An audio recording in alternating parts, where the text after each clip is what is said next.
This audio overview is generated using AI for educational purposes by Carey Family Dental and does not replace a consultation with your dentist. Okay, so let's get into it. You know that feeling when you wake up and your jaw just feels tight? Or maybe your teeth are a little sensitive first thing in the morning? Yeah, that's a very, very common complaint, and it usually points to something that's happening when you're not even awake. Exactly. And that's what we're doing a deep dive on today, the night guard. Looking at the info here from Carey Family Dental, it seems like this is way more than just stopping an annoying sound. Oh, it is. It's about serious structural protection for your smile. So what are we talking about here exactly? What is a night guard? So, at its core, a night guard is a custom dental appliance. It's usually made of a hard acrylic, and you wear it over your teeth while you sleep. Okay, and why would someone need one? Well, the sources make it clear this is primarily for protection against what we call bite disorders. Things like clenching your jaw or grinding your teeth. Right. But I think a lot of people just assume grinding is, I don't know, just a bad habit. Is it really that big of a deal? What happens if you just, well, ignore it? Well, the most visible thing is what the source calls worn teeth.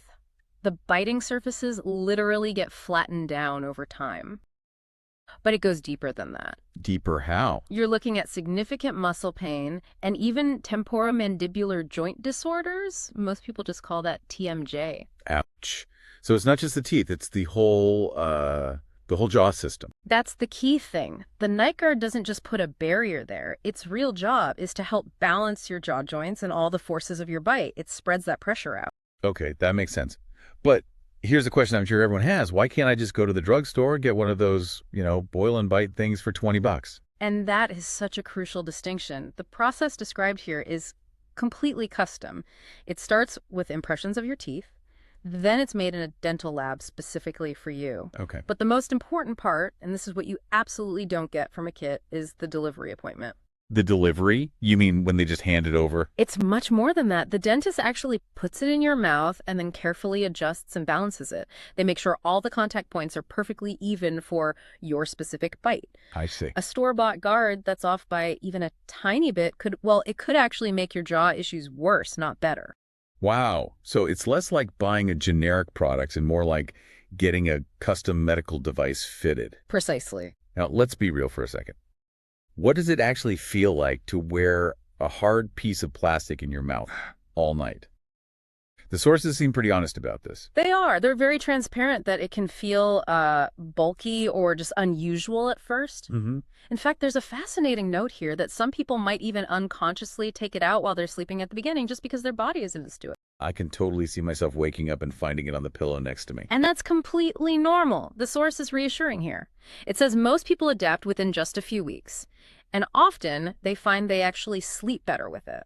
Better? Why? Because their jaw muscles are finally able to fully relax. Okay, let's switch gears to hygiene. If I'm wearing this thing every single night, how do I keep it from getting, gross? It's a pretty simple routine, actually. Every time you clean your teeth, you clean the guard. Just a gentle brush with a tiny bit of toothpaste and some warm water. Easy. And the source has a great little tip for preventing stains and buildup. Oh. You can leave the night guard soaking in a solution of white vinegar and water when it's out of your mouth. Is that just straight vinegar? No, it's a 1-to-1 ratio, so Yeah. equal parts vinegar and water. And of course, when it's not soaking, keep it safe in its case. You don't want the dog to find it. Good point. And don't forget to bring it to your regular dental checkups so your dentist can make sure it's still doing its job correctly. So when you look at the alternative, not wearing one, it seems pretty clear. You're basically choosing increased sensitivity, a sorer jaw over time, and maybe even serious joint problems down the road. Exactly. It's about prevention. It's this small, simple piece of acrylic that stands between you and some really long-term damage. Well, there you have it. A small thing that makes a huge difference. Something to think about tonight. Sleep well.